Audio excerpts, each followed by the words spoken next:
다른 것은 우리 서로 합의가 되고 네네. 계약금 받고 중도금, 잔금 받고 넘기면 되는데 네네. 이건 허가증이 나올지 안 나올지 모르는 부분이죠. 아, 그렇죠. 왜냐하면 통과될지 안 될지 모르기 네네. 때문에 우리 둘이서 허가가 나오든 안 나오든 네. 우리끼리는 이 거래가 유효한 걸로 진행하자 이렇게 합의할 수 있잖아요. 그렇죠. 허가 못 나오더라도 네네네. 이게 만약에 적발이 되게 되면 2년 이하의 징역을 받거나 아니면 매매 가격의 30%의 벌금이 나옵니다. 네. 자금 조달 계획서 의무라는 것은 네. 생각보다 굉장히 큰 센세이션입니다. 그건 뭐냐면 허가구역 관계없이 네. 일정 금액 이상 거래하면 무조건 내라는 얘기예요. 토지에 대한 부분도 6억을 넘는 걸 거래한다 하더라도 경매로 내가 낙찰을 받는다. 그러면 역시 자소서가 필요가 없다. 네네. 이렇게 되기 때문에 여러 가지 불편한 점이 없는 경매로 눈을 돌릴 가능성이 많지 높다. 않다. 네. 한 3, 4개월 정도는 조금 위축될 수 있습니다. 시장이. 근데 이제 다시 한번 우리 국민이 어떤 국민입니까? 전열을 가다듬고 다시 재정비해가지고 그럼요. 대책에 따른 네. 대응 이런 것들이 굉장히 커질 것이고요. 특히 우리 지역의 거래 토지 가격이 대부분 6억을 넘지 않습니다. 그렇죠. 그렇기 때문에 이 당장의 자소의 관행은 무리 없이 진행이 될 것 같다. 네네. 이렇게 생각합니다. 자, 그럼 오늘 토지 정책 이렇게 새롭게 개정이 되었어요. 네. 그 전 상황이 무엇이고 또 어떤 내용인지 좀 개요가 있어야 될 것 같습니다. 네. 가장 큰 골자는 토지거래 허가 구역에 네. 대한 면적을 조정했다는 것이고 또 하나는 그 자금, 네. 토지를 살 때 그 자금에 대한 운영 계획서를 의무적으로 제출한다. 두 가지거든요. 네. 전체적인 토지 정책 중에서 두 가지는 뭐 내용이 많지 않다고 볼 수도 있겠지만 이제 이러한 것이 시사하는 바는 좀 다를 수 있습니다. 사실상 이 두 가지 알고 계신 분들이라고 하면 기본적으로 저희가 주택에서는 대부분이 이렇게 이루어지고 있는 것들이었잖아요. 네. 그죠? 네.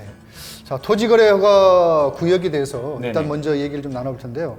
뭐 올해부터는 당연히 시청자분들 많은 분들이 알고 계시겠지만 이 방송은 부동산 아직 초보라든지 네. 입문자분도 보신다는 생각에 그렇죠. 조금 더 눈높이를 낮춰서 저희 눈높이만 맞춰주시나요? 좀 더 개념 같은 정리를 좀 더 네네. 하는 방법으로 올해부터는 좀 하도록 하겠습니다. 네네. 네. 어려운 말이었어요. 저는 이 허가 대상이라고 하는 것이 어차피 규제를 좀 한다라고 하는 거잖아요. 네네. 네. 좀 자세한 설명을 좀 부탁드립니다. 토지거래 허가 구역에 대한 개념부터 좀 볼 네네. 필요가 있는데요. 토지거래 허가 구역은 우리 개인들의 땅입니다. 일반 개인 소유권이 지정되어 있는 그런 토지를 일부를 섹터를 정하는 거죠. 왜 정하느냐?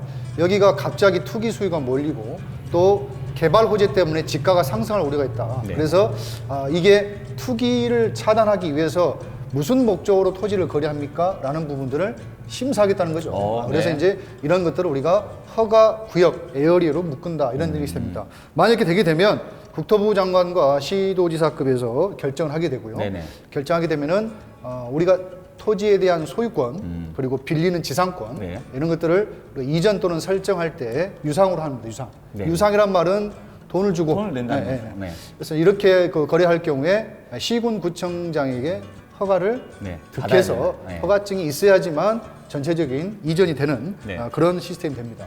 근데 이제 이 부분이 내 토지를 그냥 다른 사람에 파는데 네. 이것을 왜 너네들이 심사하느냐라는 부분에 네. 강력한 그렇죠. 소유권의 어떤 침해적인 성향이 있다라고 해가지고 네네. 헌법재판소까지 올라간 적이 있죠. 그런데 거기서 92헌바 5의 결정에 따르면 네네네. 그건 아니다. 전체가 아니라 특정 지역. 그래서 전체 공익적인 차원에서 하는 거기 때문에 이것은 개인의 살권 침해가 아니다. 네. 라고 해서 손을 들어줬습니다. 네. 그다음부터는 뭐 당연히 그런갑다라고 하는 그렇죠. 거죠. 예. 자, 그렇다면 이런 문제점들이 좀 있다고 볼 수가 있는데요. 네. 허가 구역이 묶이게 되면 가장 위험한 부분이 뭐가 되냐? 다른 네네. 것은 우리 서로 합의가 되고 네네. 계약금 받고 중도금, 잔금 받고 넘기면 되는데 네네. 이건 허가증이 나올지 안 나올지 모르는 부분이죠. 그렇죠. 왜냐하면 통과될지 안 될지 모르기 네네. 때문에. 그래서 약간 불확실성이 있는 그런 토지 그렇죠, 계약이기 그렇죠, 때문에 그렇죠. 네네. 그런 부분을 좀 조심해야 된다. 네. 그리고 어떤 이용 계획서 같은 걸 집어넣을 때 허가를 받을 때 뭘 심사하겠어요?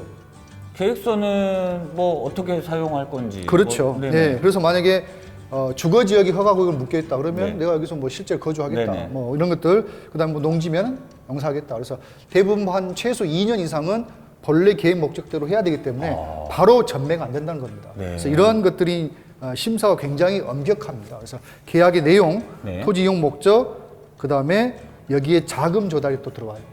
토지 거래가 구역이 되게 되면 네. 이 자금을 어떻게 할 것이냐 이런 것들이 같이 들어오게 되고요. 농지는 경영계획서 임야는 임업경계획서 갑자기 굉장히 머리가 또 서류들이 아파집니다. 많이 네네. 나온다는 것은 간단하게 보겠다는 게 아니거든요. 네네. 그래서 실제로 이 건을 거래해 본 분들은 굉장히 그 피로도가 굉장히 막중한 걸 볼 수가 있습니다.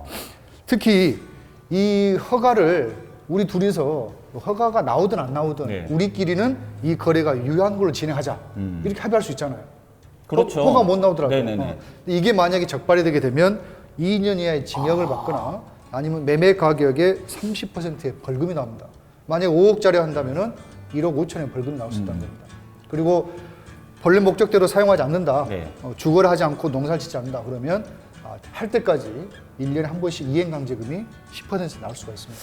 자, 이러한 그 허가구역이 나오게 되면 과연 좋은 것이냐 나쁜 것이냐. 그러니까요. 전 궁금했습니다. 아니 허가 구역이 굳이 이렇게 나타낸다라고 했을 때는 분명히 거기에 대해서 문제가 있었기 때문에 이렇게 개정한 게 아닌가. 크게 두 가지로만 간단하게 말씀드리면 장점으로 본다면 네네.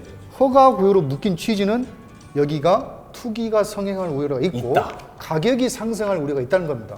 그러면 당연히 여기는 네네. 가치가 상승할 곳이라는 얘기죠. 네네네네. 투자 목적이 보장이 된다는 뜻입니다. 두 번째 단점은 허가를 받기가 까다롭다는 거죠. 그렇기 때문에 가볍게 진입할 수 있는 곳이 아니기 때문에 거래가 좀 위축되고 네네네. 전체적으로 그 인근의 부동산 시장이 조금 다운될 수 있다. 네. 이런 걸로 크게 볼 수 있습니다. 네. 그런데 이제 그 강남의 그 대치동에 네. 상가 건물이 경매가 47억 7,500에 감정이 나왔단 말이에요. 네. 근데 이게 이제 한번 유찰돼 가지고 41억, 네. 한 86% 정도에 낙찰이 됐는데 네. 여기는 토지거래 허가 구역 안에 했어요. 그럼 당연히 일반적인 매매를 할 때는 뭘 받아야 되죠? 그 허가를 받아야 되죠. 네네, 허가를 받아야 되기 받아야죠. 때문에 뭐 대출이라든지 그다음에 내 잔금 이런 부분들에 대한 모든 것을 받아야 되는데 예. 이게 경매로 받았잖아요. 네네. 그럼 여기서 이제 의문이 드는 게 뭐가 있느냐? 경매로 받았을 때도 돈을 주고 사는 거잖아요. 네. 이때도 허가를 받아야 되느냐? 네네. 궁금합니다. 안 받습니다. 경매로 받으면 네. 왜 그렇죠? 자, 이제 경매는 저 뒤에 또 설명드릴 생각이 있겠지만 경매로 어떤 부동산을 취득할 때는 이런 규제에서 굉장히 많이 배제되는 것들이 많습니다. 그래서 이제 이게 결국은 제가 끝에 하고 싶은 말이긴 한데 네네. 그리고 이 분들은 매매로 하게 되면 불편한 부분을 경매로 받아가지고 했기 때문에 네. 오히려 토지거래 허가 구역 내에서의 경매 물건들은 네. 오히려 메리트가 훨씬 더- 있다는 거죠. 네, 쉽네. 네. 네. 그래서 뭐 가격 상승이 뭐 가능성이 보장이 돼 있기 때문에 네네. 그래서 오히려 더 많은 경쟁률이 몰리기도 한다 이렇게 보시면 되겠고요. 특히 이 토지거래 허가구역으로 지정이 되었다 네네. 이 말 뜻은 토지 이용 계획이 수립이 되거나 변경이 된 지역이다. 이게 뭔가 좀 네모 있다, 반다이 메리트가 정리해서 있다. 네. 그리고 규제가 완화 또는 해제될 수 있는 지역이고 네. 개발 사업이 예정된 지역이다 이렇게 보면 됩니다. 그래서 예전에는 토지거래 허가 구역이 묶인다 그러면 그곳 땅을 취득한다든지 아니면 그 주변의 땅이라도 네, 이렇게 취득을 매입하는 해가지고. 그렇죠. 네. 그런 거래가 당연히 네네. 있었던 것이었죠. 근데 이제 단점 중에 하나가 아까도 얘기했지만 허가받기 쉽지 않기 때문에 네네. 결국 이것은 뭐냐면 사람이 심사를 하는 겁니다. 네. 그렇죠? 그래서 담당 공무원이 약간 월권을 할 수가 있는 부분이 분명히 그렇죠. 있고요. 허가를 할 수 있는 부분인데 이러이러한 부분이 의심스럽다 해서 불허가 처분될 수 있다는 거죠. 물론 법적으로는 처분에 불복하게 되면 한 달 이내에 이의제기를 할 수 있지만 네. 어쨌든 이러한 것들이 좀 있겠고요. 그리고 또 하나 이 토지거래 허가 구역을 묶을 때는 다른 삼투리오가 등장합니다. 그래서 뭡니까? 투기 과열지구, 네. 조정 대상 지역, 토지거래 허가 구역 이 세 가지를 같이 묶기 때문에 네. 그동안에 문재인 정권에서는 핀셋으로 강남의 일부라든지 이렇게 딱딱 찍어서 했었죠. 그래서 이러다 보니까 거래량이 까뜨기는 어려운데 네. 같이 이렇게 감소시키는 그러니까 토지거래 허가 구역이 묶였다는 것은 주변의 과열지구나 조성 대상 지역이 같이 이렇게 네네. 하기 때문에 결국은 감소가 되고 시세도 많이 오르지 못하는 네. 부동산 자금으로 유입이 약간 좀 봉쇄되는 다만 그 주변 땅들은 허가를 받지 않아도 되잖아요. 네. 이거는 그쪽을 우리 풍선 효과라 하는데 좀 오히려 더, 그렇지 거기가 더 나아지는. 그래서 결국은 잡아도 뭔가 빠져나가서 네. 다시 기회가 생기는 이 부동산의 아주 고유한 특유의 어떤 그 끈질김 이런 것들이 이게 결국 정부는 완전하게 그런 목적을 달성할 수는 없었다 이렇게 보입니다. 자, 그러면 허가 구역이 이제 조금 더 강해졌잖아요. 네. 강해졌는데 여기에 대해서 사람들이 받는 체감의 실효성이 좀 있을까요? 그렇죠. 그래서 이제 이 부분이 그냥 국토교통부에서는 면적이 주거지, 상업지, 공업지, 녹지 이렇게 이제 용도 지역별로 허가를 받아야 될 면적, 최소 면적이 있습니다. 네네. 그래서 뭐 예를 들면 뭐 60평 이상이면 허가 대상이고 네네네네. 그 아래면 안 된다 이런 것들이 있었는데 네네. 이게 이제 대폭 축소했다는 소리거든요. 축소라고 하면은 좋은 겁니까 나쁜 겁니까? 이제 나쁜 거다기보다는 네. 허가를 받아야 될 면적들이 더 많아졌다는 소리입니다. 아, 그러니까 예전에는 요만큼 해가지고 그냥 허가를 요만큼 받으면 됐는데 이제는 요만큼을 다 받아야 된다는 소리인가요? 그렇죠. 적은 면적을 살 때도 받았다는 얘기죠. 네네. 예. 근데 이제 이건 이제 큰 그 의미하는 바가 좀 다른데요. 뭐 예를 들면 이제 주거지만 우리가 대상으로 볼게요. 네. 주거지역은 180제곱미터 이상이 됐을 때 받았습니다. 그게 이제 주거지 60제곱미터로 네네. 바뀌었습니다. 그러면은 거의 3분의 1로 오, 줄어든 겁니다. 네네. 그러면 고2 18 그 정도의 평수로 줄었다고 보시면 되겠죠. 굉장히 많이 줄었네요. 그러면 10평 미만 사면 되지 않냐? 네. 10평 미만 사게 되면 안 걸리지 않냐? 이렇게 생각할 수 있잖아요. 네. 그렇죠? 그럼 10평 미만을 무슨 목적으로 사겠느냐 하지만 토지 거래에 보면 그 평수에 따라서 거래의 그 빈도가 굉장히 달라지긴 하지만 네네. 다 팔립니다. 돈 된다고 하면은 짜투리 땅도 다 산다는 거죠. 그래서 이제 이런 면적을 줄여도 결국은 다 잡지 못할 거 아니냐. 차라리 이번 특별법을 제정해가지고 네. 토지거래 허가구에서는 전면 금지. 네. 뭐 차라리 이렇게 하면 되는데 이렇게 예외를 둔 느낌이잖아요. 네. 그래서 최소 면적 이하는 우리가 타치하지 않겠다.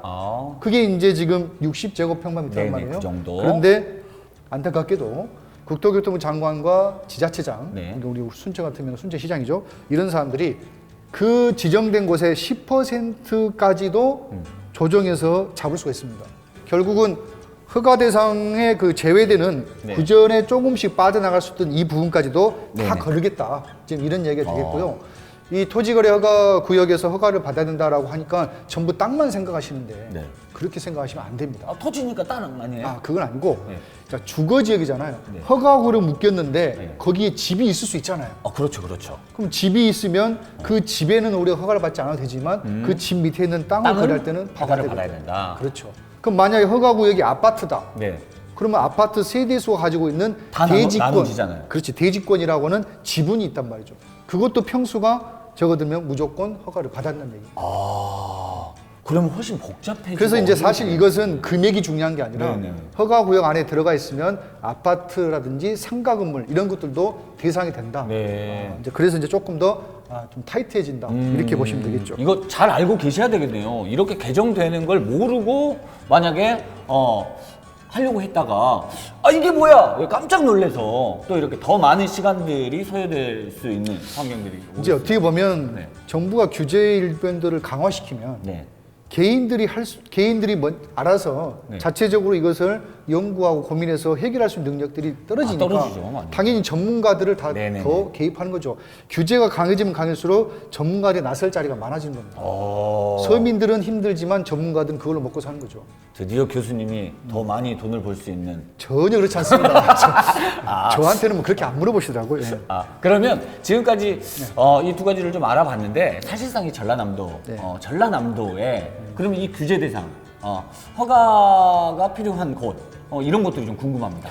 일단은 여러분들이 이런 구역이 궁금하면은 국토교통부 사이트에 들어가거나 또는 토지 이음 사이트에 들어가가지고 네. 지정 고시된 곳을 찾아서 클릭하면 우리 전국에 있는 허가 구역에 지정된 네. 현황을 볼 수가 있습니다. 뭐 허가구역의 내용들을 지금까지 살펴봤는데 사실상 저는 허가구역이라고 하면 뭐 국토교통부에 들어가가지고 보면 되니까 그러는데 이제는 뭐 직접 써야 되는 것들. 요게 지금 어떻게 지금 써야 되는 건지 네. 어디서 어디까지 해야 되는 건지 궁금합니다. 그래서 허가구역은 당연히 허가를 받아야 될 대상이니까 네. 자금 조달 계획서가 들어간 것은 당연하다고 볼 수 있습니다. 네. 그런데 이번에 지금 두 번째로 나왔는 이 정책 네. 자금 조달 계획서 의무라는 것은 네.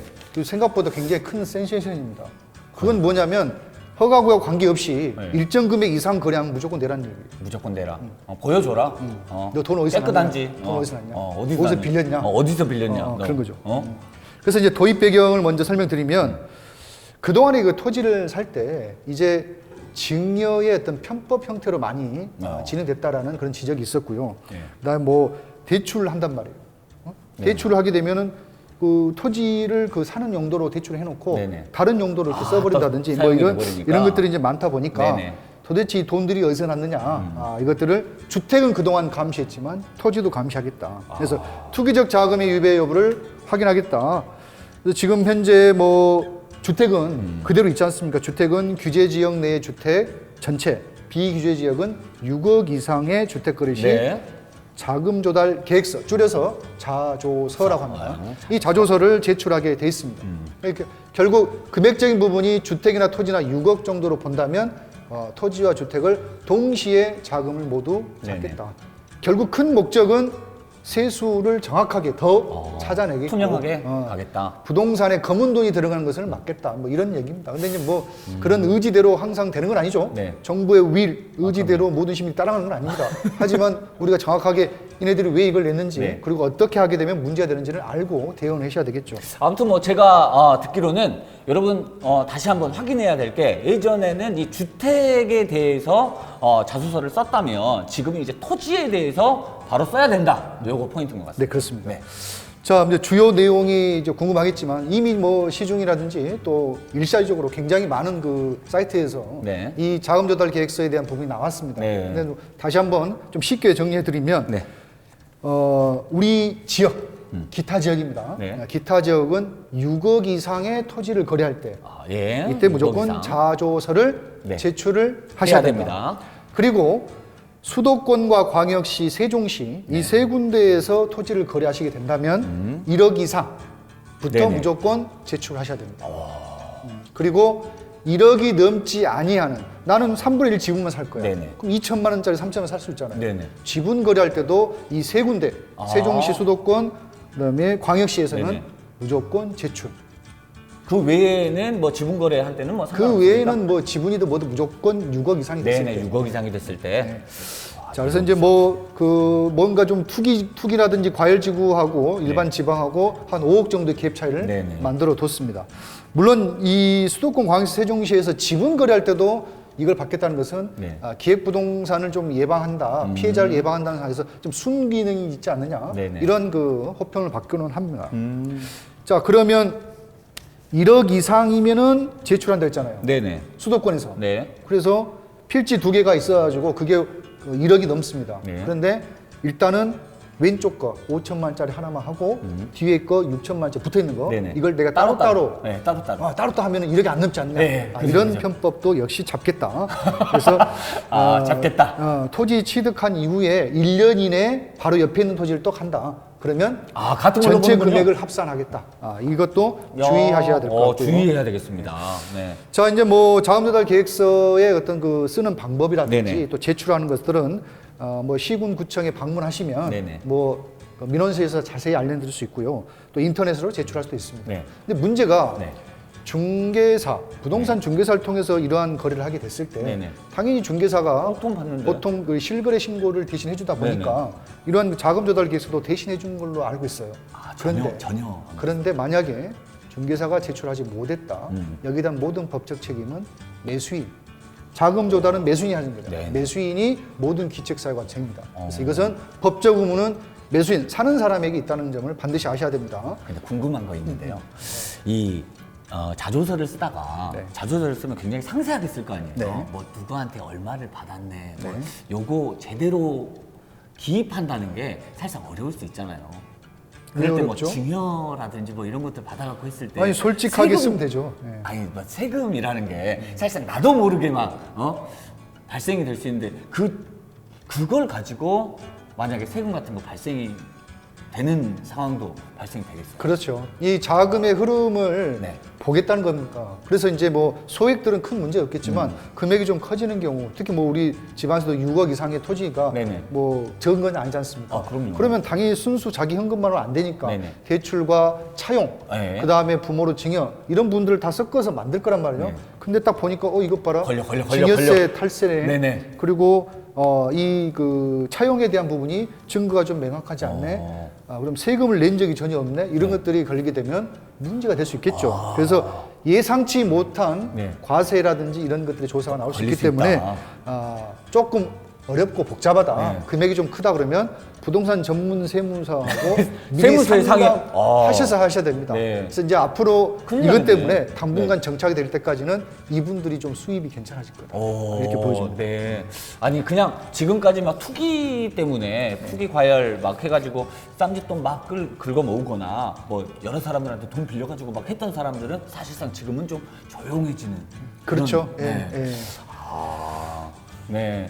자, 그러면 지금 자금 조달 계획.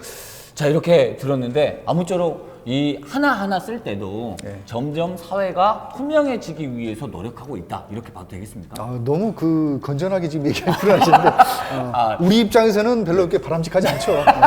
네. 내가 내 돈을 어디서 만들어가지고 어떻게 쓰는지를 다 이렇게 국가가 감시하고 있다는 느낌은 그렇게 썩 유쾌한 건 아닙니다. 네. 부동산에 있어서는 네네. 그래도 투자가 자연스럽게 막 이루어지고 그렇죠. 활발하게 또 움직여지는 것을 또 기대하고 있는데 이렇게 뭐 강압적으로 들어오고 있는 것들 뭐 여기에 대해서는 어떻게 생각하십니까? 이 토지 규제는 오늘 내일 일이 아니었고요. 네네. 계속 강도 높은 부분을 했었고, 네. 그래서 이제 그런 정책이 나올 때마다 이게 예측이 됐다 안 됐다 이런 거 지금 현재 중요한 게 아닌 것 같고요. 네. 예. 이제 앞으로 대선은 남았지만 계속적으로 규제를 강화할 것이냐 또는 늦출 것이냐 이 부분은 아마 탄력적으로 적용할 것 같고요. 그때마다 잘 대응할 수밖에 없지 않느냐 이런 생각이 듭니다. 그리고 정책이 좋고 나쁜 부분은 네. 그런 국민들이 심판할 부분이고 저희는 거기에 맞춰서 대응하면서 네네. 큰 피해를 보지 않는 그런 선을 가야 되겠죠. 야, 이제 자소서의 효과가 어떻게 나타날지는 기대를 해봐야 되겠는데 꼭 여러분께서 알고 계셔야 될 것들 꼭 집어서 마지막 두 가지에 대해서 정리를 좀 부탁드립니다. 이제 결국은 이제 우리 시청자분들이 네. 토지에 대한 이러한 정책들이 과연 토지 가격을 위축시켜서 네. 한참 지금 고가 행진하고 있는 곳도 많잖아요. 네. 근데 여기에 대한 가격에 악영향을 미칠 것이냐 아니면 상관이 없느냐 네. 이런 부분들이 가장 고민이 되시고 그렇죠. 궁금하실 거라 생각이 됩니다. 그래서 이제 저희는 어차피 예측하고 전망하는 건데 네. 이건 저희의 주관적인 것들이 거의 99%고 사회자의 약간의 감이 1%가 네네. 있는 것을 제가 감히하겠습니다. 인정하시기 바랍니다. 네. 자, 일단은 이런 토지 규제가 됐지만 네. 의외로 건물, 네. 주택과 상가 건물의 거래가 굉장히 위축될 것이다. 이렇게 보여지는 게 토지거래 허가구역에 있는 초소형 아파트 이런 것들은 지분이 적다 보니까 그동안에 허가를 안 받아도 됐습니다. 허가구역 안에 있는 아파트니까 당연히 가격은 오를 건데 대상은 아니었단 네. 말이죠. 근데 이런 부분이 축소되다 보니까 네. 당연히 대상이 됩니다. 그래서 이제 이런 곳에는 자기가 실거주 목적으로만 허가를 받을 수 있기 때문에 전세를 끼고 하는 갭 투자가 불가능하게 돼 있어요. 네. 그럼 아파트의 갭 투자가 불가능하게 되면 이 거래는 위축이 될 것이고 네네. 이 사람들은 이제 남쪽으로 내려온다 하더라도 역시 여기도 비슷한 상황이 되지 않을까 이런 생각이 들고요. 또 아파트 대지권이 걸리는 대부분의 아파트들, 네네. 초소형 아파트 그리고 아파트 상가의 지분이 대부분 걸리기 때문에 아파트하고 상가들의 어떤 거래등이 상당히 위축이 될 것이다. 그래서 이제 허가 대상이 걸리게 되면 생각보다는 증명하고 소명해야 될 것들이 많다는 겁니다. 그래서 토지를 묶었는데 의외로 아파트하고 상가에 영향을 미치는 그래서 전체적으로 좀 봤을 때는 좀 다운될 수 있다. 네네. 거래가. 자, 두 번째입니다. 그렇다면 토지의 자소서라는 이것들을 끌고 들어왔는데 네. 그러면 주택의 자소서를 했을 때 얼마나 이게 실효성이 있었는가? 근데 이제 우리가 잘 알다시피 조정 대상 지역과 비조정 대상 지역을 갖췄을 때 어쨌든 우리가 제출했었어야 되는데 네. 투기 과열 지구에 9억 이상 아파트 서울에 있는 네. 거죠. 여기에는 이 서류뿐만 아니라 예금 잔액 증명 그리고 금융거래 확인서까지 같이 제출해야 돼요. 이게 뭘 의미하는지 아시겠어요? 돈이 있는 내 자금이 얼마다 해가지고 이 돈을 사겠다 이뿐만 아니라 현금 잔금이 얼마고 그 다음에 이 잔금의 거래 내역, 통장 거래 내역을 출하는 얘기죠. 이야. 이제 거짓말할 수가 없는 상황이 되는 거죠. 네네. 자, 이렇게 되게 되면 그동안에 고가의 아파트에 부모의 돈을 받아가지고 예치금을 받아가지고 그걸로 발급해서 나 잔금이 이런 게 있다 네네네네. 이렇게 했는데 이제 이것들이 지금은 할 수가 없는 거네요. 금융거래 확인하게 되면 우회로가 차단되는 겁니다. 네. 그래서 이제 이런 말을 우리가 이제 부의 무상증이라 하거든요. 부모로부터 받아서 하는 네네. 이런 것들이 좀 막힌다는 것이죠.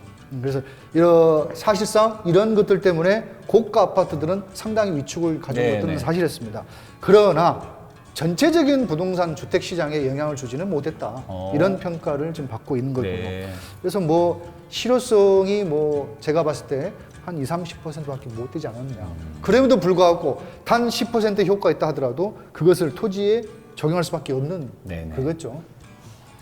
그다음에 이제 그 주택의 그 자소서를 이미 많이 시행했기 때문에 네네. 해봤으니까. 그렇죠. 토지에도 이 부분을 그대로 적용을 학습을 한번 해서 한다. 네. 연습을 하셔야 한다는 얘기죠. 그래서 네네. 실무적인 팁을 잠깐 설명드리면 자소서의 가장 중요한 항목이 자기자금입니다. 네. 자기자금 항목이 이제 금융기관 예금액, 주식채권, 매각대금, 네. 그다음에 증여받은 거, 상속받은 거, 현금, 부동산 일부를 팔았던 거 네. 이런 것들에 대한 것들이 다 적게 돼 있는데 네. 비율 프로테이지를 잘 정해야 한다 이겁니다. 어. 이 비율 프로테이지 안 맞아 버리면 이제 이놈 봐라라고 할 수가 탈락. 있기 때문에 그렇죠. 그런 것들을 잘 해서 정리를 하셔야 될 것 같고요.